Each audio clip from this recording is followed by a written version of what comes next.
Depuis 9 ans, Anne-Laure est victime d'hyperphagie nocturne. Elle ne peut s'empêcher de se relever la nuit pour manger. Elle a pris 30 kilos durant l'année écoulée, cela ne peut plus durer. J'ai un sentiment de honte, de culpabilité, de dégoût.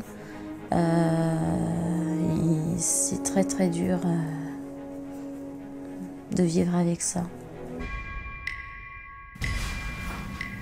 Durant ces crises, elle est dans un état second, ne parlant pas, agissant la plupart du temps les yeux fermés et devenant même très agressive quand on tente de l'empêcher de manger. Son frère en a déjà fait l'expérience. Je ressens de l'incompréhension parce que c'est pas quelque chose qui est facile à comprendre. J'ai envie de dire qu'il faut le voir pour le croire. Impossible de contrôler Anne-Laure quand elle est dans ce genre d'état. Ses parents ont tout essayé. Et on a même fermé la cuisine à clé. Seulement, elle arrivait toujours à savoir où était la clé. Le matin, la jeune femme n'a aucun souvenir de ce qu'elle a fait la nuit. Je pensais pas avoir mangé autant. Le problème, il n'est pas réglé, quoi. Je t'avoue, Anne-Laure, que je suis très inquiète. Ça m'inquiète. Depuis 3 mois, elle a intégré une clinique spécialisée pour tenter de trouver une solution. Il y a 2 solutions, hein. Soit c'est du somnambulisme, et dans ces cas-là, il y a des traitements pour ça. Soit c'est pas du somnambulisme, et je sais pas si vous voyez toute cette partie-là qui est assez désorganisée. Ça, c'est clairement des moments de réveil, d'accord? L'hyperphagie n'est hélas pas son unique problème. Anne-Laure est également une acheteuse compulsive qui est incapable de se contrôler dans un magasin quand elle a de l'argent en poche. C'est ça que j'attends. Je sais que voilà, je vais pas être bien maintenant. Ouais, et t'as envie de craquer. Ça se voit à tes yeux. Après avoir passé 3 mois dans cette clinique, elle va devoir retourner vivre chez ses parents durant 6 semaines pour voir s'il est désormais capable de se contrôler. Son père a prévu de garder sa carte bleue et son chéquier pour l'empêcher de céder à ses pulsions d'acheteuse compulsive. Et surtout, sa maman va essayer de tout faire pour que sa fille ne soit plus victime de ces crises d'hyperphagie. Ça fait 3 mois que je suis à l'hôpital pour apprendre à gérer mes pulsions. Et là, je vais devoir rentrer chez mes parents et je suis tétanisée à l'idée de ne pas pouvoir me contrôler et de gérer ces pulsions. Si Anne-Laure replonge, c'est sûr que ce sera un échec. Et je le redoute énormément et j'ai vraiment très peur. Et j'espère de tout mon cœur qu'on va trouver une solution pour qu'elle aille mieux. Effectivement, nous avons mis des règles strictes en place. Moi, je suis déterminée à les tenir. Mon épouse étant beaucoup plus laxiste, j'espère qu'elle ne va pas céder. Les problèmes d'Anne-Laure m'affectent beaucoup. Ça m'a procuré beaucoup de stress et maintenant qu'elle va rentrer, j'ai peur que ça recommence.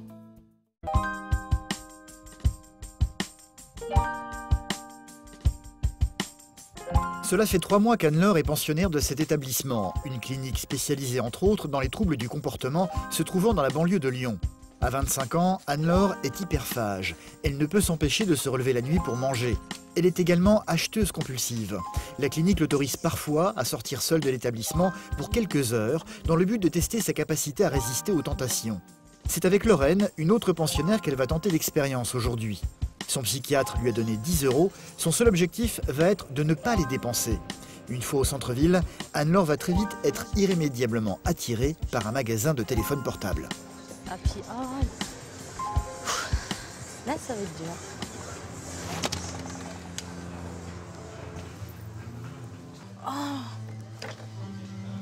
Oh, il est beau, lui. T'as vu, il est en rose. Ouais, elle est jolie. J'ai envie de dépenser. Et les téléphones, c'est dur, quoi. Je sais pas, c'est quelque chose qui me passionne. Sauf qu'Anne-Laure n'a de toute façon pas assez d'argent sur elle pour acheter un téléphone. Elle va donc se rabattre sur quelque chose de plus modeste. Aller voir les coques. En essayant de ne pas oublier le but de cette journée, ne pas céder à la tentation d'acheter. Elles sont belles. C'est dur. 9,90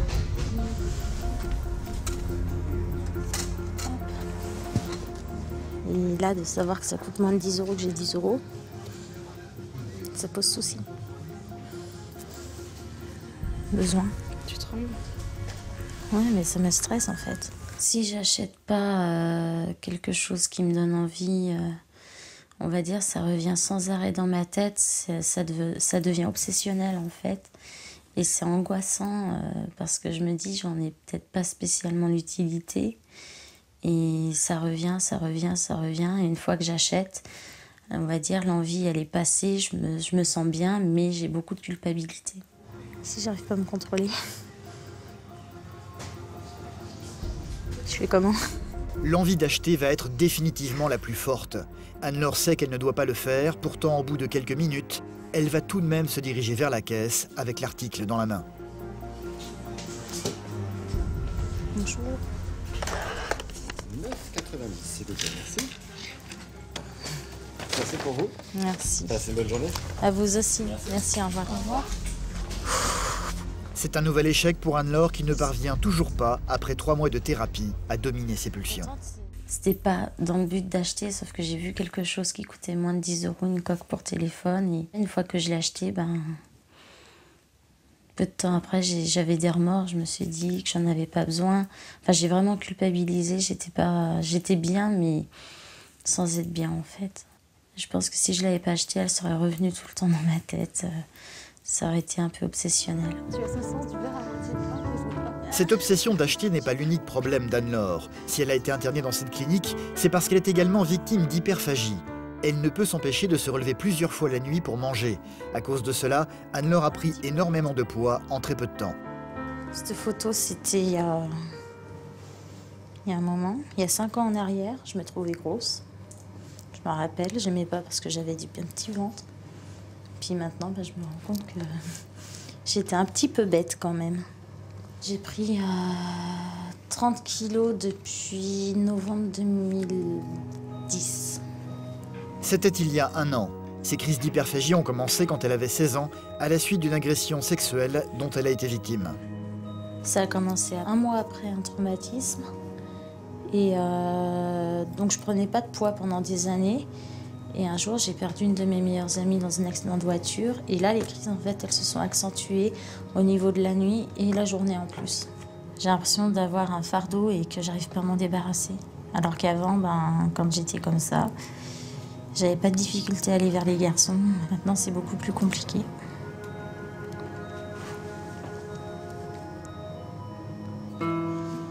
Ici, Anne-Laure est suivie par le docteur Delachapelle, son psychiatre, qui tente depuis 3 mois de cerner avec exactitude le comportement de la jeune femme, notamment lors de ces fameuses crises d'hyperphagie qui se déroulent la plupart du temps durant la nuit. On va aller dans l'unité du sommeil, où vous avez été hospitalisé il y a quelques jours.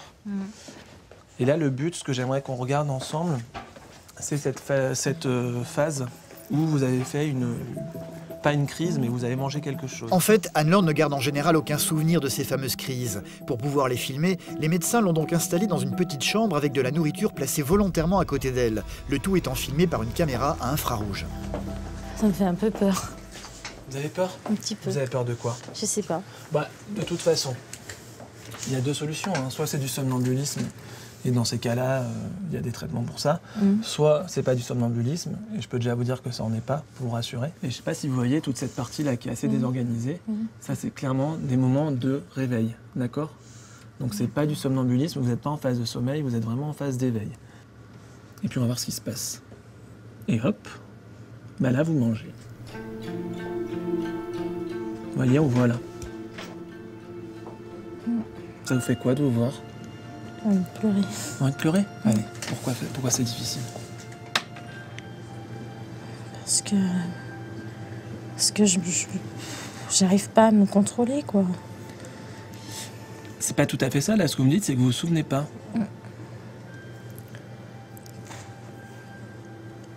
C'est dur. Moi, tout ce que je peux vous dire à partir de ces éléments-là, c'est qu'on est vraiment dans des phases très précoces de réveil. Et le contrôle, c'est pas que vous l'avez ou que vous l'avez pas, c'est que vous ne pouvez pas l'avoir à ce moment-là. Probablement que l'angoisse, les envies qui viennent, les envies d'achat, les envies de manger, peut-être que ça provoque des états comme ça. Ces états, les parents d'Anne-Laure, Jean-Marc et Irène, les ont vécus quotidiennement durant des années. Avant d'intégrer cette clinique, elle habitait toujours chez eux. Ces fameuses crises d'hyperphagie avaient lieu dans la cuisine la plupart du temps, presque toutes les nuits. Bon, là, c'est la cuisine, donc avec les placards qui ne ferment pas à clé, évidemment. Donc Anne-Laure vient la nuit, elle se sert... En principe. Elle se sert de gâteau, elle s'installe ici, les yeux fermés. Et on a même fermé la cuisine à clé. On a essayé. Tout essayé. Seulement, elle arrivait toujours à savoir où était la clé. Non, on dirait que c'est vital de manger. Je pense que si on se met tous ensemble, tout ira bien. Mais il ne faut pas qu'un maillon de la chaîne soit plus faible que l'autre. Être solidaire, ça marchera. S'il y a un maillon qui pète ou deux, ça n'ira pas. Anne-Laure s'apprête justement à revenir vivre chez ses parents. Après 3 mois de présence dans la clinique, elle va tenter une sortie thérapeutique de 6 semaines qui aura valeur de test pour elle. Saura-t-elle dominer ses pulsions hors du domaine hospitalier?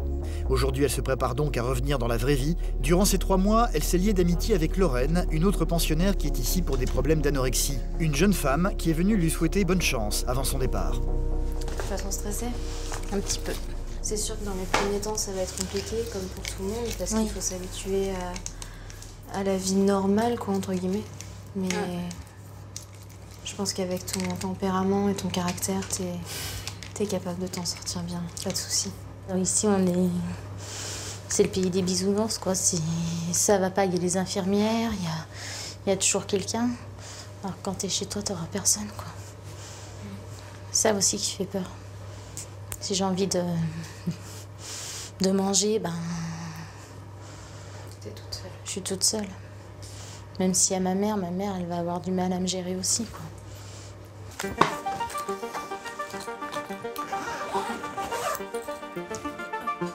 Avant de partir, Anne-Laure va devoir subir un examen qu'elle a pris l'habitude de passer 1 fois par semaine, la pesée. Allez, jour du départ? Oui. Ouais. Bon, on fait le poids sur le poids, hein? Vous avez été pesé à votre arrivée? Toutes les semaines. Et donc là, le jour du départ. Quand elle est arrivée à la clinique, Anne-Laure pesait 96 kilos. Attendez que ça se stabilise. Après 3 mois de surveillance médicale, elle pèse désormais 88 kilos. Globalement, par rapport au jour de l'arrivée, ça fait 96 et vous êtes à 88. Allez. Ça fait 8 kilos. Voilà. En faisant quoi? En mangeant normalement, en faisant pas de crise, mais en faisant du badminton. C'est tout. Du sport et un équilibre alimentaire. Voilà. Vous allez arriver à continuer en rentrant? J'espère. Ok. On verra. Ce qui me motive le plus à la guérison, c'est de me dire que si j'ai arrêté de faire des crises d'hyperphagie la nuit, je pourrais retrouver une taille, une silhouette normale déjà. Donc pour moi, j'aurais plus de confiance, je me sentirais beaucoup mieux. Et puis pour ce qui est des achats, c'est de pouvoir avancer dans la vie sans me poser trop de questions sur ma situation financière. Ses parents sont venus la chercher pour la ramener avec eux. Ils vont profiter de cette visite pour faire la connaissance du psychiatre de leur fille qu'ils n'ont encore jamais rencontré. Docteur de la Chapelle. Enchanté. Bonjour. Également. Enchanté. Okay. On va se voir dans mon bureau pour faire le point avant qu'Anne-Laure sorte et qu'on voit un petit peu comment on se rencontre en plus. D'accord. C'est important. Ok, merci. Merci. Anne-Laure, à certains moments, il y a une tension qui naît, il y a une pulsion. Elle a envie d'acheter. Et il faut que cette pulsion elle soit assouvie pour se sentir bien. Voilà. Sinon, ça monte. Donc c'est vrai qu'il y a les pulsions pour les achats. Et puis il y a les pulsions aussi pour la nourriture. Ah oui. Est-ce que les deux sont liés ou pas? Pour moi, c'est la même chose, c'est-à-dire que c'est 2 symptômes différents d'une même problématique. Quand elle était petite, vous aimiez bien la gâter, vous aimiez bien céder parce que vous la voyez heureuse. Donc peut-être que petit à petit, elle a eu du mal avec cette notion de limite.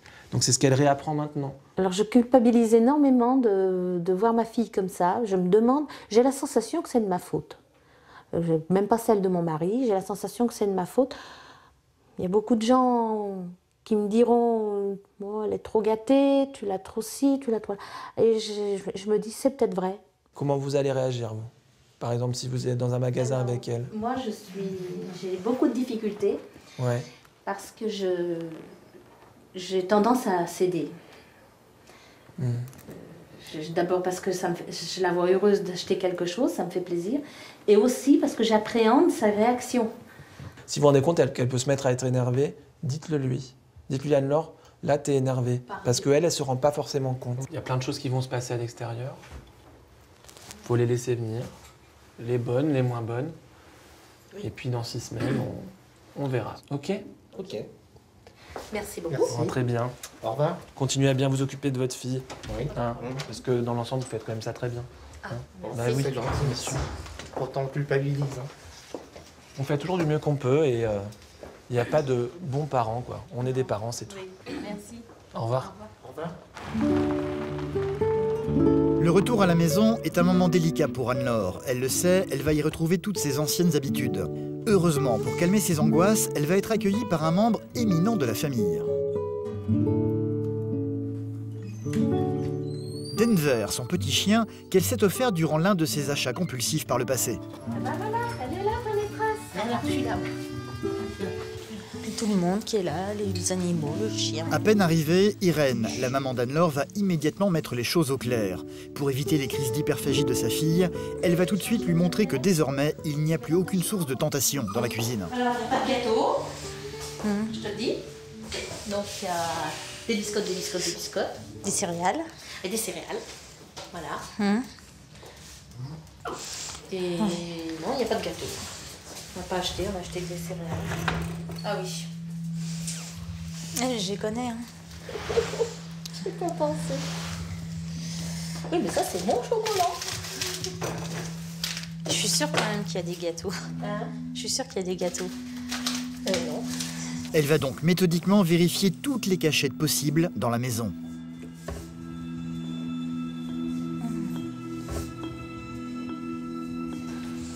C'était à faire à manger, quoi. Il y en avait là, il y en a plus. Non, il y en a plus. D'accord. Et s'il en reste un, qu'est-ce que ça fait? Ça fait que j'ai peur de fouiller la maison dans la nuit. Le retour de Anne-Laure. Grand sujet pour moi et mon épouse, puisque c'est une grosse appréhension. On ne sait pas quelle sera sa réaction vis-à-vis de beaucoup de domaines, aussi bien au niveau des achats, de la nourriture la nuit, et quel sera son comportement dans la journée.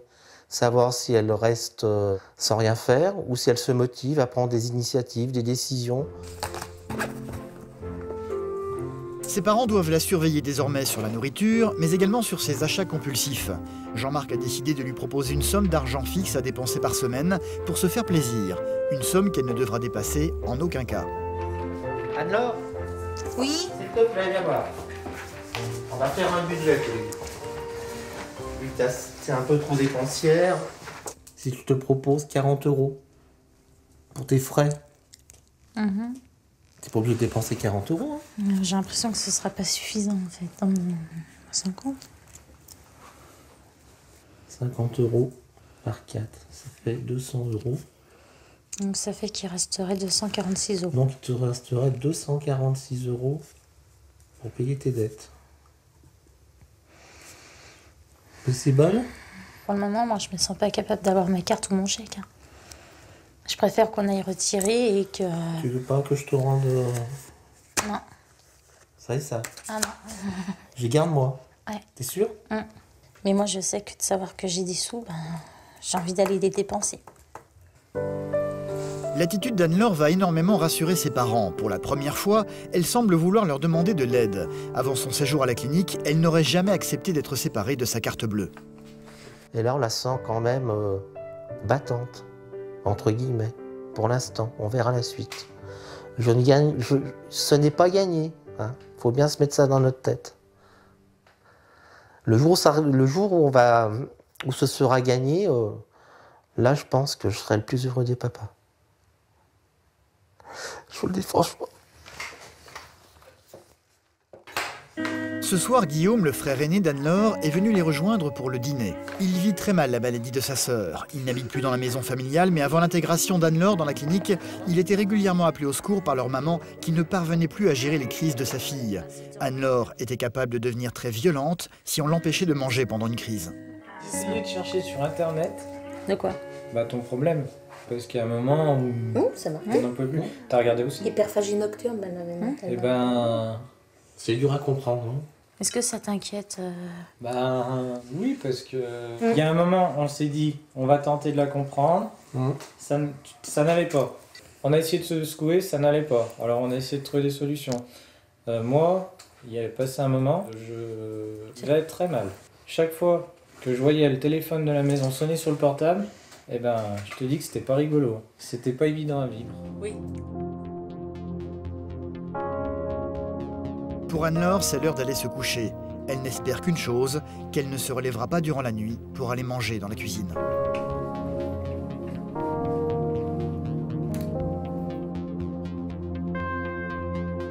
Mais c'est hélas ce qui va se passer. À 3 h du matin, Anne-Laure va être victime d'une nouvelle crise d'hyperphagie nocturne. Mécaniquement, elle vient de se rendre dans la cuisine pour prendre le paquet de céréales qu'elle a décidé d'avaler avec un bol de chocolat. Elle n'a pas vraiment conscience de ce qu'elle fait. Elle agit avec des gestes brusques, les yeux la plupart du temps fermés.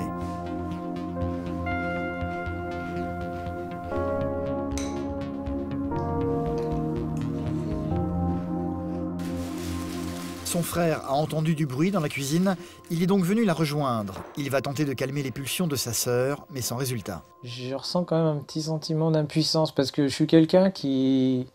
J'aime bien aider les gens quand je peux le faire. C'est ma nature, hein, je suis comme ça.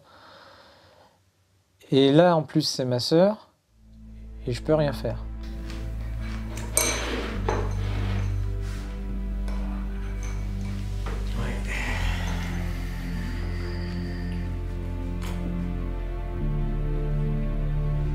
Et ils ne peuvent vraiment rien faire. Anne-Laure est dans un état second. Elle ne parle pas, ne le regarde pas, uniquement concentrée sur son besoin de manger.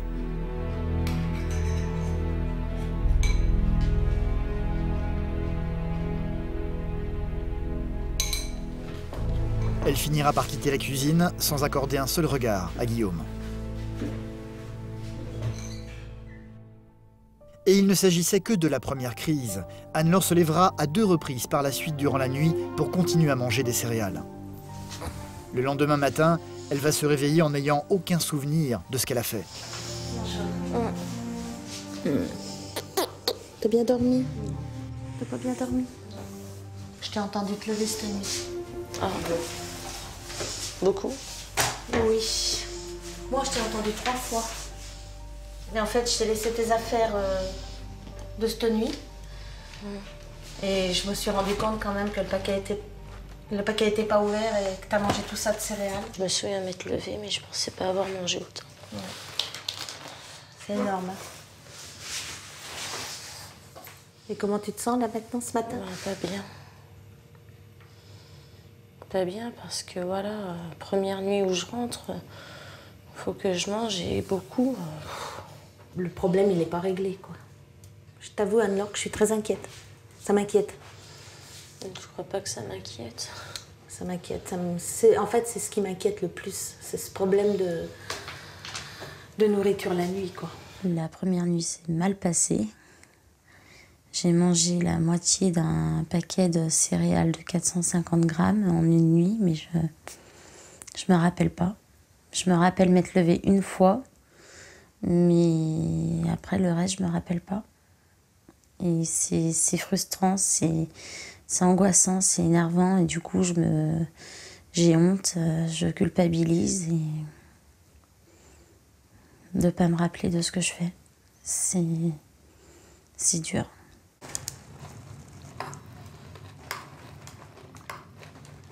J'ai perdu 8 kilos, je commence à me sentir un peu mieux dans mon corps. Je me dis que si c'est ça toutes les nuits, je vais pas reprendre que 8 kilos. On va t'aider là. On va t'aider. Oui, je sais, mais bon. C'est énervant.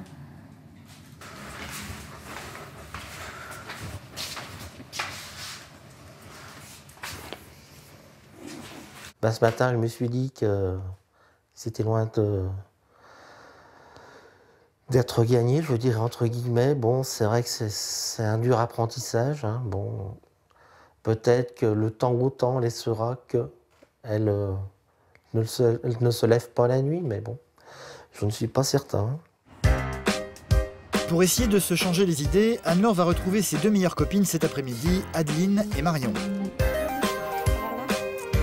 Celles-ci connaissent bien les problèmes d'Anne-Laure. Elles savent qu'elle n'a désormais que 50 € par semaine à dépenser et pas un centime de plus.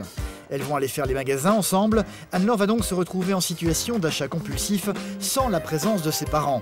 Et les choses ne vont pas traîner. Un coffret DVD va lui faire instantanément envie. C'est ça que j'attends. C'est le 8 ? Bah là, t'es hors budget. C'est ça. Donc t'oublies Noël Oh, ou... purée. On va voir ailleurs, comme ça tu penseras à autre chose. Si vous le dites. Mais je l'ai dans la tête. De quoi que t'as dans la tête? Le DVD. Ah, y a pas autre chose qui te ferait plaisir? Ou même juste aller boire un verre pour changer les idées. Hein. Oui, je sais, mais c'est juste que voilà. Ça serait déjà beaucoup moins cher et ça durerait plus longtemps. On va sortir. On va sortir. Quand Anne-Laure a envie de quelque chose, surtout d'un objet, hein, on ne va pas parler de nourriture, mais surtout d'un objet, tant qu'elle ne l'a pas obtenu, ça peut même durer des mois, elle en parle, elle réclame, elle le fait savoir par tous les moyens. Et effectivement, ce coffret DVD ne va plus quitter ses pensées. À peine rentrée chez elle, elle va se précipiter sur Internet pour voir si elle ne pourrait pas le trouver à un prix plus bas que celui du magasin. Qu'est-ce que tu fais? Je regarde le coffret DVD à combien il est sur Internet. Ça fait 34,88 € au lieu de 39,99 €. Tu peux attendre quand même. Oui, je sais. Tu peux contrôler ça. Pour l'instant, j'arrive pas à avoir d'avenir pour Anne-Laure. Pour l'instant, je vis au jour le jour en me disant que c'est vrai que depuis 3 mois qu'elle a été hospitalisée, qu'il y a eu quelques petites marches d'escalier de montée, qu'il y a déjà du mieux. Mais je pense qu'il y a énormément de travail à faire et qu'il faut y aller en douceur. Une semaine s'est écoulée et les choses, hélas, ne se sont pas vraiment améliorées. Anne-Laure a finalement été incapable de contrôler ses achats compulsifs. Elle a fini par acheter le fameux coffret DVD. Anne-Laure, Oui. viens voir. On est mardi? Oui. On fait le point une fois par semaine? Oui. Sur mes comptes. Sur tes comptes. Bon. On va regarder ça. T'as tout dépensé? Il me restait 2,50 €. T'as acheté quoi? Un DVD. Un DVD. Ah ouais. De voir sa fille être toujours incapable de dompter ses pulsions va être extrêmement décourageant pour Jean-Marc. Pour nous, notre but, c'est de le combattre, ce souci, pour qu'elle arrive à vaincre ces problèmes qu'elle a. C'est pas facile, on en est conscient. Moi, j'en suis conscient. Des fois, je suis peut-être un peu dur avec elle, un peu rude, je sais pas. Je sais pas comment agir avec elle. Je me dis, est-ce qu'il faut lui rentrer dedans pour son bien? Est-ce qu'il faut la comprendre? À un moment, on sait plus, on sait pas quoi faire. C'est sûr, j'aurais pu éviter de l'acheter, mais... C'était... Enfin bon, sans commentaire, parce que c'est un achat compulsif. Tu vas m'engueuler, mais j'ai encore envie de m'acheter un coffret. Mais il coûte 60 €, enfin 59 €. J'ai peur de craquer. Je trouve que c'est de l'argent qui est mis en l'air inutilement. Bah non, attends... T'as remonté la pente, alors ne la retombe pas dans le trou, parce que... Mais non, mais je veux pas retomber dans le trou. Non, bah c'est bien parti pour. Hein. Je veux te dire, moi je veux bien faire des concessions, mais on avait fait on a mis un budget en place, on a parlé avec maman l'autre fois. Non, mais attends, tu arrêtes s'il te plaît. L'autre fois, on a dit avec maman, on a dit qu'on ne céderait pas. Non, mais c'est pas je sais, c'est... Faut être réaliste, hein. La vie, c'est pas je vois quelque chose, je le veux. Ses premiers jours en dehors de la clinique avaient valeur de test pour Anne-Laure. Le constat est donc rude, elle est loin d'être guérie. Pour ses crises d'hyperphagie nocturne, c'est la même chose. Elle continue à se lever toutes les nuits pour manger dans la cuisine.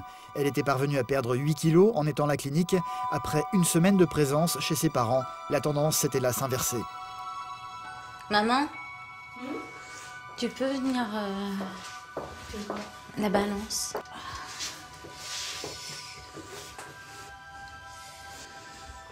Alors. Combien ça fait? 89. Donc t'as pris 1 kilo? Ouais. C'est pas bon du tout même. La nuit de dimanche à lundi, j'ai mangé 6 ou 7 fois. Puis là, d'avoir pris 1 kilo, ben ça me mine un peu parce que je veux pas reprendre de poids, quoi. Là, ça me fait peur, ça me contrarie. Ouais, c'est vrai qu'on est un peu déçus. Faut qu'on trouve une solution. Il s'agissait d'une première sortie test pour Anne-Laure. À l'évidence, celle-ci n'a pas vraiment évolué vers la guérison, un verdict très difficile à accepter pour son papa. Moi, je veux qu'elle s'en sorte, c'est tout. Ça sera long, mais il mettra le temps, mais elle va y arriver. C'est tout. C'est un bilan qui reste quand même assez mitigé, mais malgré tout, je veux pas baisser les bras, je veux me battre, je vais tout faire pour y arriver. Dans quelques semaines, Anne-Laure va donc retourner dans la clinique dans laquelle elle était traitée jusqu'à présent pour poursuivre sa thérapie, avec l'espoir, un jour, de redevenir quelqu'un comme tout le monde.